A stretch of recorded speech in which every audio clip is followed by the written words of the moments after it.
that journey chick on Instagram. Welcome to another episode of Crafting and Crime Daily. Thank you so much for allowing me yesterday to take the day off. It was a mental health day, let's just say that. I slept till, I don't know, 2 o'clock in the afternoon. Now, I woke up in the morning, had my coffee, played around the house for a little bit, and then went back to bed and slept terrific.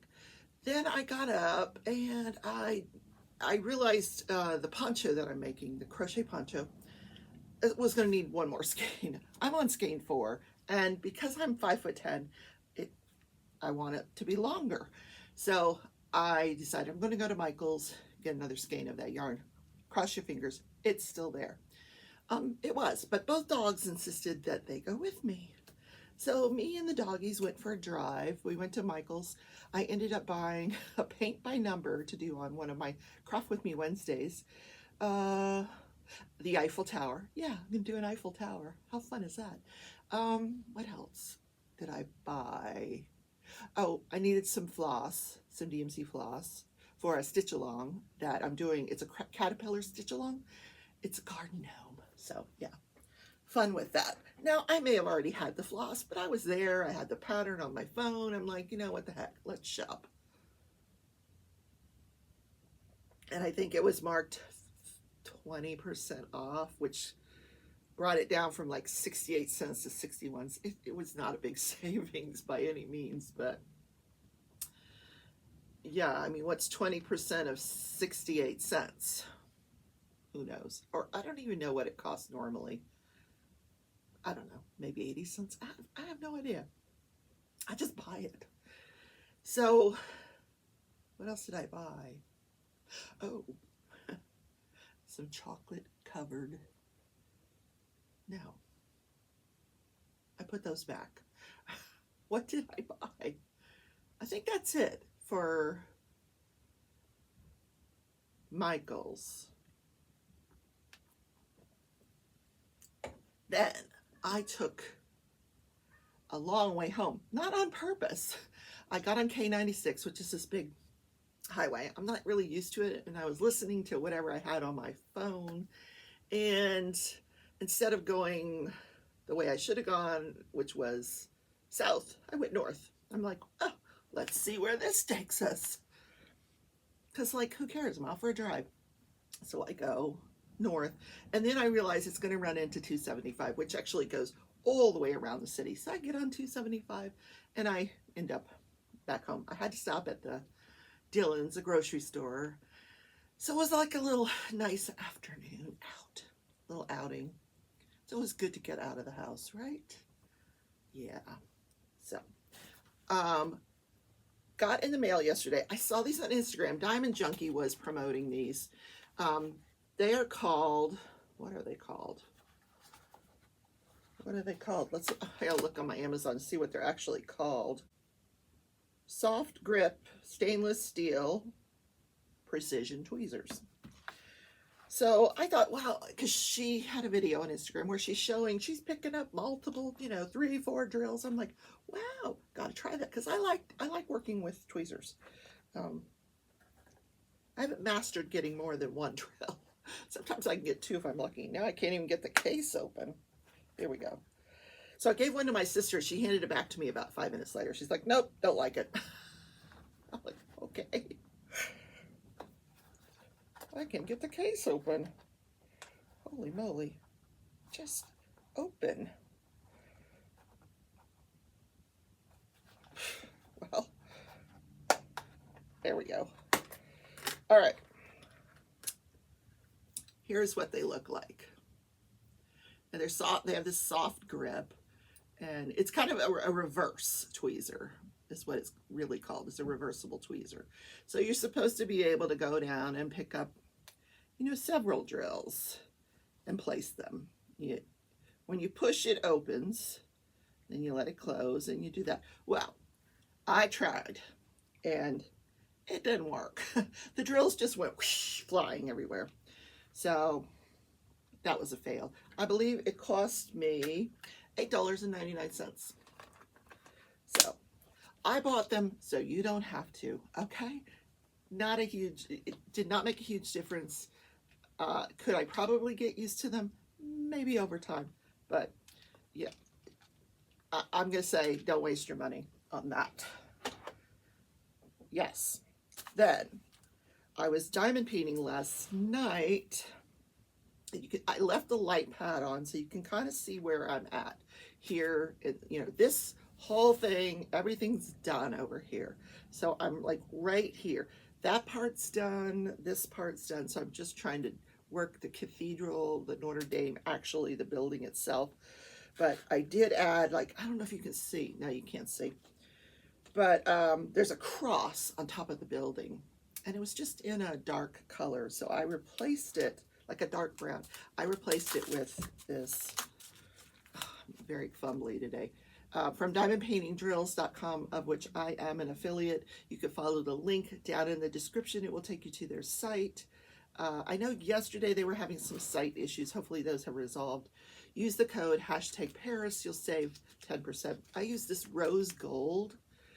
It's one of their metallics, and I think it came out pretty cool. I like it a lot.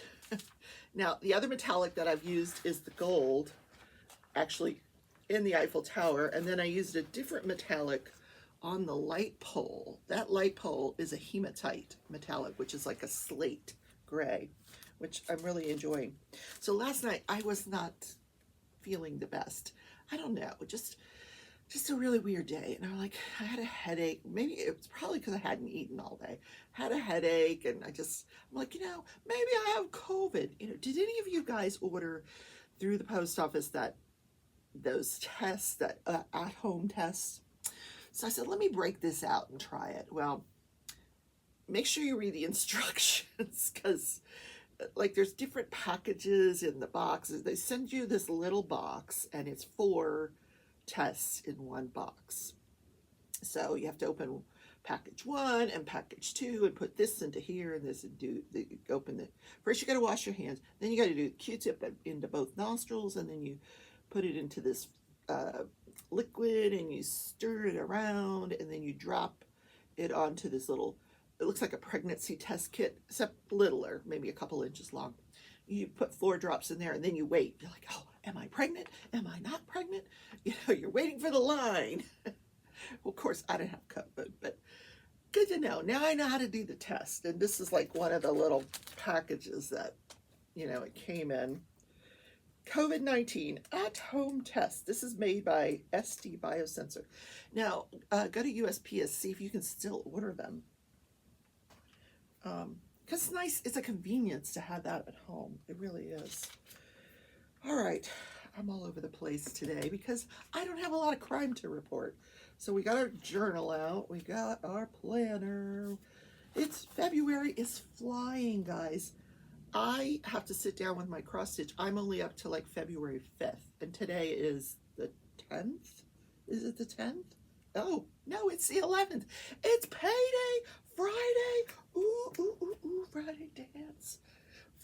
I'm not getting out of my chair. Okay, get out of the chair, ladies. Come on. Let's get up. Ooh, ooh, ooh, ooh, ooh, ooh. Friday dance. Okay, back in the chair. Yeah, I'm being silly. Payday. I'm trying to think. Payday.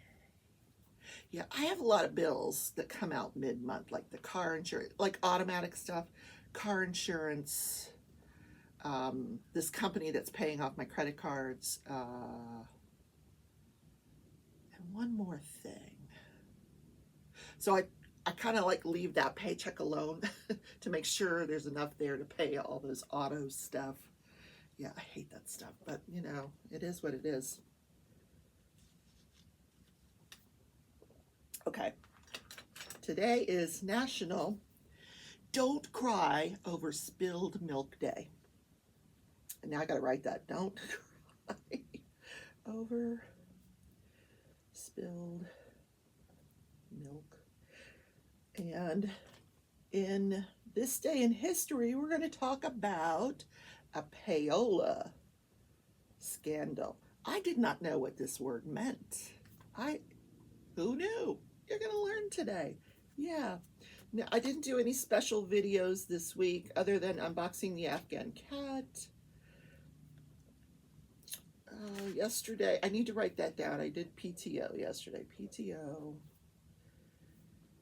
What are you guys doing this weekend? Anything special? Next weekend, I'm watching the grandkids. Watching them do what? I don't know. They're teenagers. Well, one's already out of high school. The other one's a senior. And then Malia, who's 14, I said to my son, what am I supposed to be watching them? Watching them do what? And he says, Mom, I just need you there so that when the police bring them home, they have somebody to turn them over to. I'm like, I could do that. I can handle that. Yeah. Maybe. Maybe he'll be a cute, handsome sergeant or lieutenant, you know. Even the lieutenants are younger than me now. I'm so old. Oh my God. All right, we're done with the journal. We're going to have to decorate for next week. Yep. So let's talk about Don't Cry Over Spilt Milk Day. So, was I crying over spilt milk yesterday? Well, let's just say I had a really shitty day on Wednesday at work, like really shitty day, and I'm having them more and more often. I feel so manipulated by some of these people, and it happened on Wednesday that this girl, she's in a new position. She used to be the administrative assistant for all of the executives in the executive suite. Then she comes to me, she wants me to do something. I'm saying, no, that's not our process. Well, I need you to do it anyway. Excuse me? First of all, you're not my boss. It's not part of our process. I'm not doing it. Well, then I'll just have to go over your head. Then my boss, instead of having my back, tells me, you know, she used to be the administrative assistant for all the executives. You need to watch out. Oh, now you're threatening me? Excuse me? What is going on here in this place? I need to find a different freaking job. That's what I need to find, because these people are out of their ever-loving minds. You know, I don't know if it's, am I being too sensitive? You know,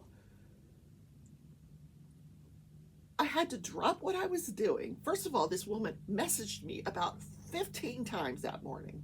We have like a messenger that's on the computer, and it's got bling, bling, bling, bling, bling every time she's messaging me.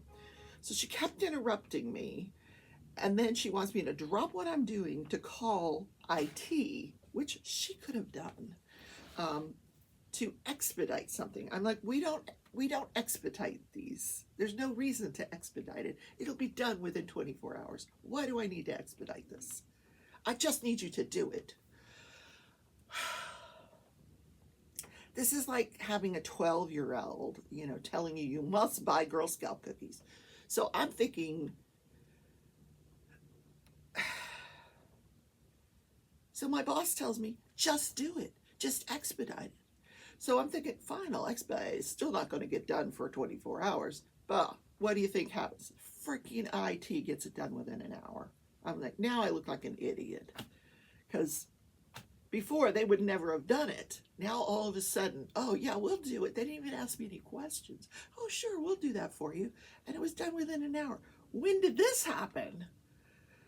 So now, every time this company wants something expedited, they're going to call this young girl to go over and threaten me.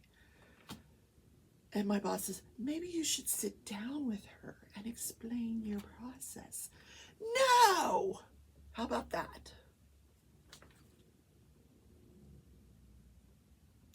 Not such a wholesome show anymore, is it? No. I'm sorry. My back hurts. I ordered that thing I told you about that has the heater on the end of it. You have to... Anyway, they kept telling me it was out of stock, and they would send it when it came back in stock. But then if you go back to the site, it says only 5 left. What is it? Are you out of stock, or do you have 5 left? So I canceled the order. And I ordered something different. I ordered just like the pillow part that has the heated things that go like this. And that should be here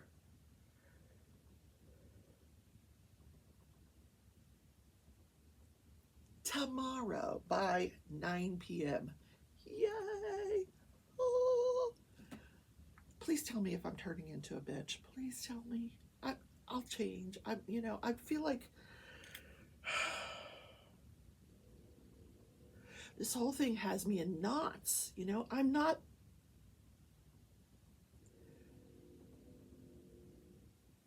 I've had a long career where I got along with people and I said the right things. All of a sudden in this job, I can't say anything right or do anything right that makes people happy. I'm wondering if they're trying to force me to quit because they don't want to fire me so I can go get unemployment because they don't really have a good reason to fire me. I don't know. Plus, if they get rid of me, nobody else knows the job that I do. No one. They don't have anybody else to do this job. I don't know. Anyway. I don't have the crafting and crime button, but let's just pretend. We'll just sing along. Do do do do do do do. Crafting and crime daily. All right, let's talk about that. Okay. Yesterday, in the Curtis Reeves case, still picking a jury, 4 days. Now, it's in Florida. This is not a capital case. They don't need 12 jurors. They only need 6, but the judge wants to have, because of COVID, 4 alternates. So they needed to get 10 people. Well, about 3 o'clock-ish, or maybe just right between, when they came back from lunch and 3 o'clock-ish, the defense attorney's standing up and he's like, no, you let the plaintiff have 7 hours. I need 7 hours. And she's like, no, we are finishing jury selection today. And I love this judge, female judge. She was like, no, I don't care what you have to do, how late we have to stay here. We are not leaving this courtroom today until we have 10 people seated in that jury box. And so I tune in at like 4:55 and they are picking the jurors. Those guys wanted to go home for the weekend. It's Super Bowl weekend. They did not want to be there late on Friday, which I thought was pretty funny. So by 5 o'clock, they had a jury. So she just had to get mad at them and tell them they were going to stay late on a Friday. Oh, no, Friday. Yesterday was Thursday. So she gave so they picked the jury. She brought them in, told them that they were going to give the jury Friday off. So now the lawyer and the lawyers and the judge will be there. They're going to go through a bunch of motions. I don't know if that'll be televised or not, or YouTubed. It probably will be. So they're going to start that trial Monday morning, 9 o'clock. She gave them an additional 30 minutes because she likes to start at 8:30. She gave them an additional 30 minutes because of Super Bowl. Yes, you have 30 minutes to get rid of your Super Bowl hangover, which I would not have because I don't watch football. So it is not a problem for me. I did, however, watch the ice skating. Nathan Chen. Oh my God, he just knocked my socks off. That guy's darn good. All those guys are really good. Holy moly. Terrific ice program that they had. And I watched some snowboarding. That is pretty cool. That, whoa. I can't even imagine trying that. Now, one of my favorite things to do when I was skiing was I liked to get into a bowl, a large bowl, and I would, take off from one side of the bowl and ski and go back and forth. I loved doing that, which, granted, I wasn't flying through the air and doing all these tricks, but it's just such an incredible feeling. That was fun for me. So whenever we went to a resort, I asked, do you have a bowl? A lot of them do. Not really the same. I know that, but that's as similar as I'm going to get. And you fall, and then you get up, and you go up and do it again. It's so much fun. So that is what I've watched of the Olympics, the skating, and the snowboarding. Some of the downhill, but no, that's not it. Okay, back to crafting and crime. There's a new trial that starts today. Another case out of Florida. Now, the Curtis Reeves case is out of Pasco County, Florida, near Tampa. It involves a retired Tampa police officer, police captain, who threw his popcorn at he was in an argument with this guy because he wouldn't turn off his cell phone, and the guy grabs his popcorn, throws it on him, and he retaliates by shooting him. So that's that case. This case that starts today, opening statements are today, and since I've got to go in the office, this will give me something to listen to. This is the case of Robert Hayes, another Florida case. So he's being tried in Daytona Beach, which is Volusia County. He's in Volusia County, which is on the East Coast. I think Pasco's on the West Coast. The other trial's on the West Coast. So we're going over to the East Coast of Florida today for this case of Robert Hayes. He is a serial killer, accused serial killer. So 3 of his victims were in Volusia County. So he's being tried for those 3 murders. Starting today, there's opening statements. Now, that's about all I know of it, except that he is also being charged with a murder up in another county in Florida. I'm not sure which county. And they believe he's responsible for 2 murders that occurred in South Florida years before that. So that's what, 3, 4, 5, 6 people he possibly could have murdered. So I will bring you all the details of that opening argument on Monday. Yeah, Monday. So I'll be covering 2 trials next week. See, it's feast or famine with this Law and Crime Network, but it's okay. It's been an interesting week, hasn't it? Yeah. So this next thing happens in 1960. This is when it starts heating up, payola. I had never heard of payola. I thought it was like a drug that you ingested. I have no idea what it is. Here's what it is. At one time, record companies, musicians, artists, they used to give favors to the disc jockeys. Huge favors. Lots and lots of favors. Money, parties, cars, whatever, to play their music. That is called payola. Well, this did not sit well with the government. But what does the federal government have to do with this anyway, right? Why did they need to stick their nose in it? Well, because the radio airwaves belong to the public. So they're in charge of keeping the public safe, away from criminals who take bribes. President Eisenhower called this an issue of public morality. He thought it was immoral for people to do that. And the FCC proposed a new law making involvement in payola a criminal act.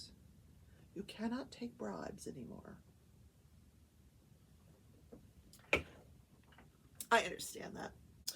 So let's talk about the term payola. This term was sometimes used as a blanket reference to a range of corrupt practices in the radio and recording industries.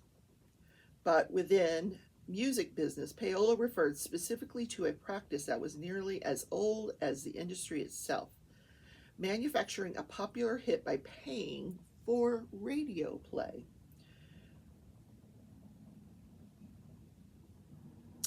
In February of 1960, the public was treated to tales of a lavish disc jockey convention in Miami, bought and paid for by various record companies. One disc jockey, Wesley Hopkins of KYW in Cleveland, admitted to receiving over the course of 1958 and 1959 $12,000 in listening fees from recording companies for evaluating the commercial possibilities of records.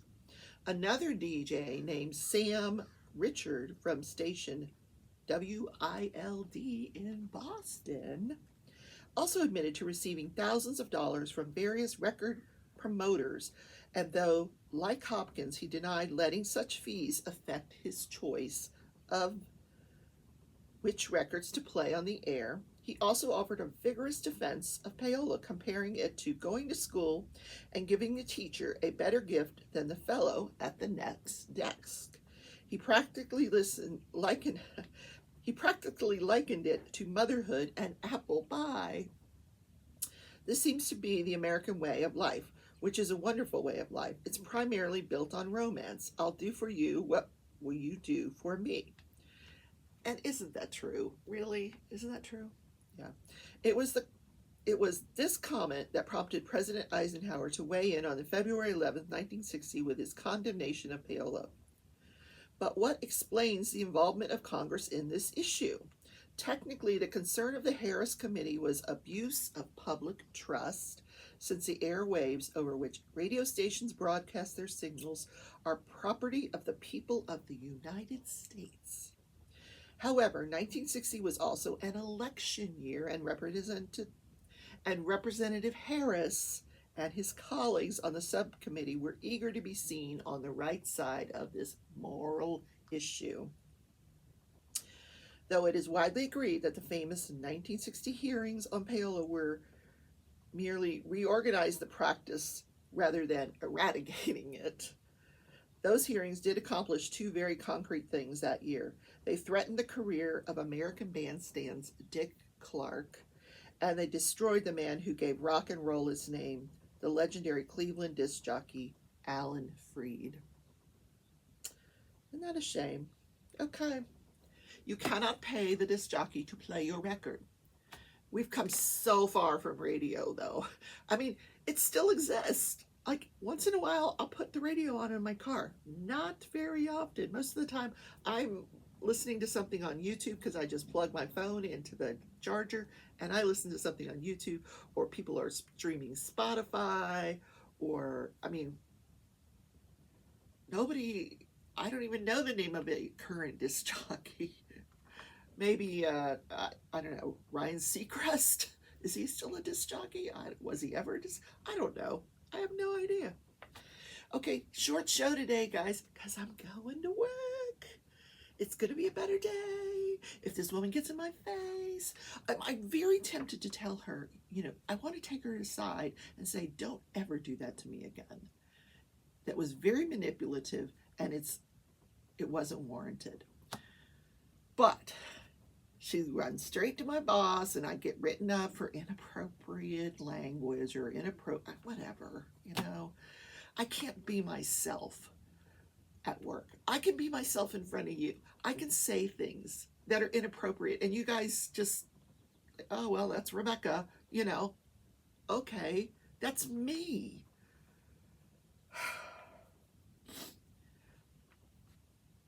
I decided I will be looking for another job. I don't care what state it is in. If it's in Alaska, Jean and I are going to pack up and we're going to go to freaking Alaska. If it's in North Carolina, I'll go live near my daughter. I don't care at this point. Jean wants to go to Oklahoma where the pot is legal. Whatever. I want a remote job where I can work from home. I don't have to put up with shit from young 12-year-olds that are in a high position. Yeah. Okay.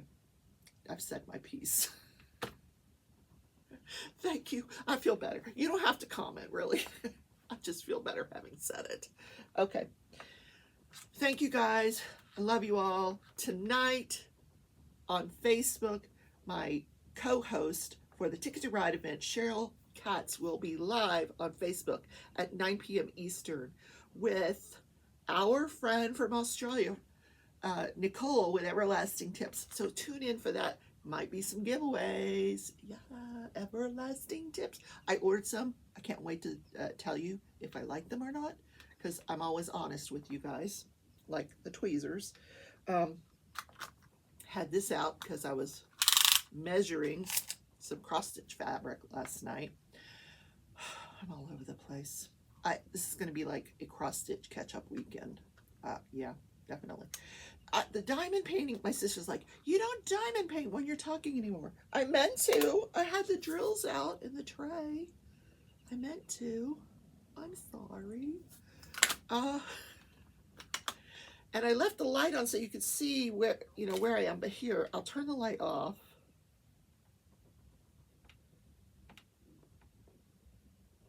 There we go. So I have this whole side here to finish. My goal is the end of February. That gives me like 2 more weeks. I don't know. It's cutting it close, guys. Maybe into March. I have not picked out my next painting yet, but it's going to be a small one. I'm not going to do another large landscape until we continue this Ticket to Ride part deuce. Yeah. Okay, guys, have a wonderful Friday. Have a wonderful weekend.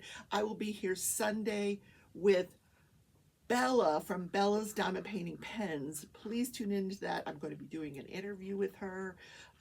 You know, maybe she'll turn a pen for us. If you've never seen a pen turned, tune into this show. I've never seen one turned. I can't wait to see what this process is. Oh, that reminds me. Remember I told you I broke this off inside the pen? I read on Facebook that there was someone that had the same issue.